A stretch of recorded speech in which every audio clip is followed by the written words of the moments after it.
রাজনৈতিক পরিচয় ব্যবহার করে রাজশাহীর এক আবাসন ব্যবসায়ীকে অপহরণের পর টর্চার সেলে আটকে রেখে নির্যাতন, ২ কোটি টাকা চাঁদা দাবি এবং জোর করে চুক্তিপত্রে স্বাক্ষর করিয়ে নেয়ার অভিযোগ উঠেছে।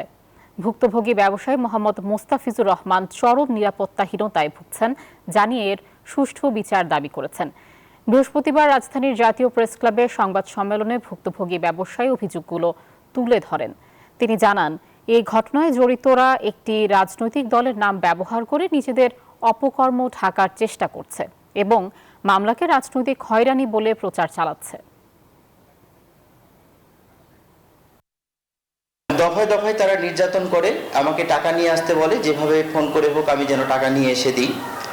আমি 2 লক্ষ টাকা তাদেরকে দিতে পারিনি। এরই ধারাবাহিকতায় তারা এখন বলে, যেহেতু আমাকে এত শ্রম দিতে হয়েছে, এত তাদের ডিস্টার্ব হয়েছে আমার প্রতি, সেহেতু তারা এখন আমার কাছ থেকে 2 কোটি টাকা চাঁদা নেবে।